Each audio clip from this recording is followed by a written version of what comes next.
And you may notice that this looks a lot different from your regular Thomas Tank Engine 1984 video. Well, that's because I've booted Thomas Tank Engine 1984 out of here, and I've decided to take over the railway for myself. Now, I don't know how long this fix-up will last, but I replaced all of the old scrawny engines with big and strong ones that will last much longer. I knew that it was time for the future, and I tried to experiment with that. So, no more Knapford speed trials, or flood maps, or whatever that boy was up to before. Now, shall we get to driving? I hear everyone saying yes. Oh wow, I'm so great. So, you may be wondering what all of this over here is about. We tried to scrape those off of the menu, but, you know, those trains were going down swinging, so we couldn't get anything out of that. So, I knew that they'd just keep on fighting. Meanwhile, these new, much faster trains are gonna take over the world. I just know it. They're so great. I've got an entire fleet of them here. I mean, who needs railroad stations when you can have freight railroads in America, right? I mean, Iowa doesn't have a single track to their capital, while Chicago's just being hypnotized. And after all, I think that the New York City subway is just a lost cause. We need freight trains to rule the world, of course. It's the obvious answer.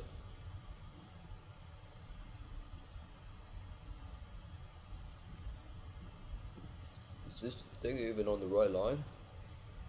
Hold up, I'm just gonna use a trick that boy did. Oh crap. Well, we can just blame it on slippery rails. Takes trains about a mile to stop. I don't think this one's gonna go anytime soon. And, oh gosh. Is that 2 trains down or just 1? Oh, we can just blame this on the rails. We've got to blame it on the rails. Oh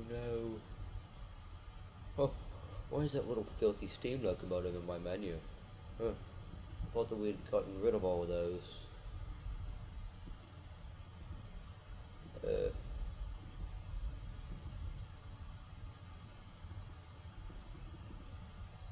So, is the train have a consist, or...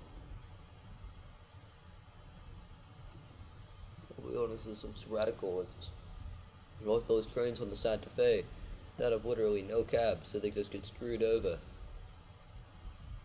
Funny. Ha. Everyone's supposed to laugh at that joke. I'm supposed to be a funny guy. How does this train not have a driver yet?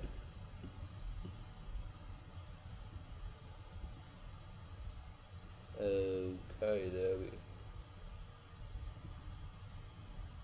go. Alarm goes off at 7 and you start uptown.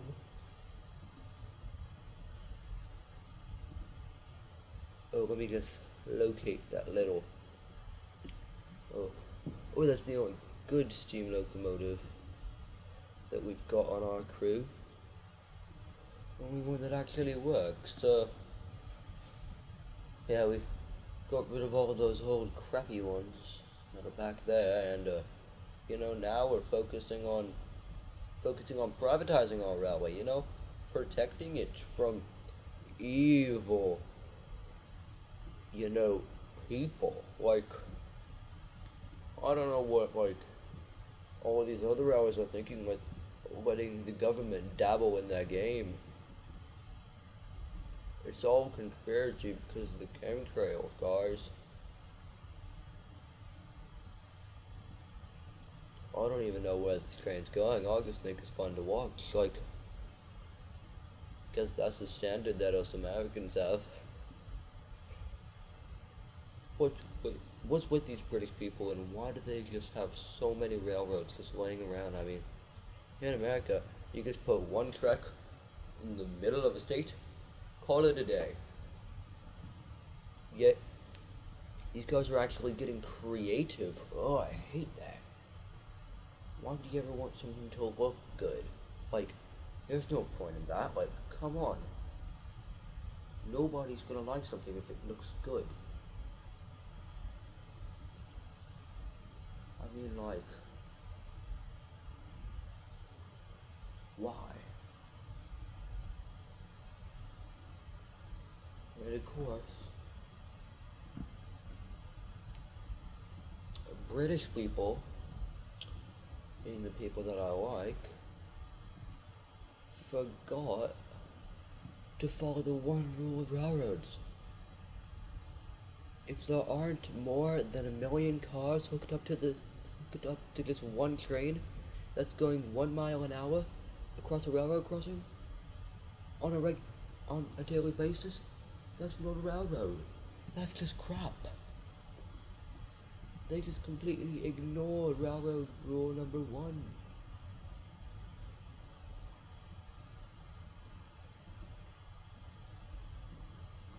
Though this is our fastest locomotive on Amtrak, we're really good at keeping time, you know, we're famous for it. So,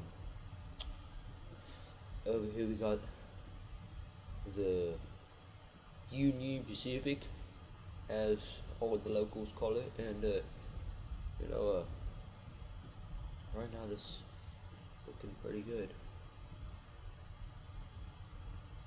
Connecting America, and, you know, I know a way to get the goods from place to place. I know a few ways.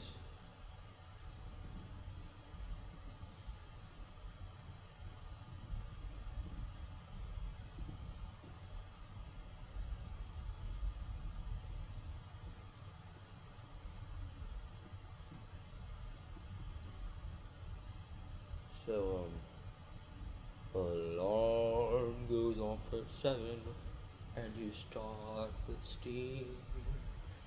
Your trains are slow and they don't even work right, and they're disgusting.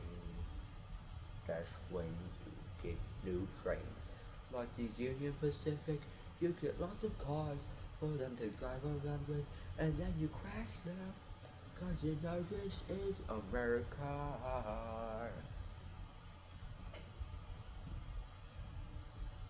You know, these Britons, they're really bad at rail design. Like, you know, here in America, like, we've got sophisticated trains.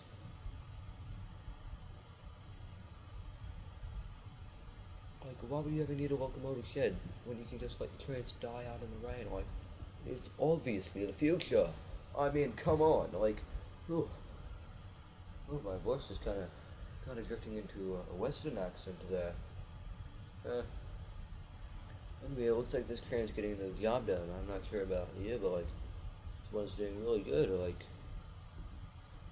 it's doing fairly well, and you know, it's time for the future. This is the future of rail transport. Wild goose chases across the United States. At least the news will love it.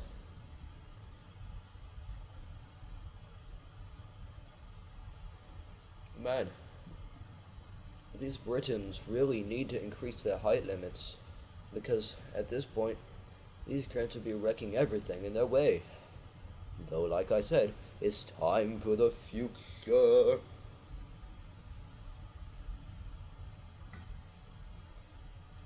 You know, oh, this train talk has got me thinking.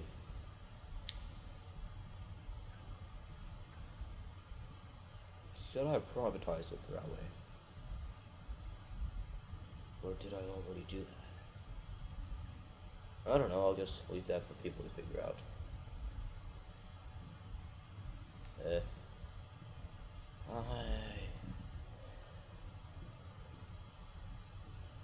guess it's time for the inevitable death of us all. goes off at 7 and you start uptown. And boom. That's how the train goes. Huh. Funny. Wow, this Amtrak is so quick. It's really time for the future. Like this is great, man. Like, really. I think we just need a moment of silence for this.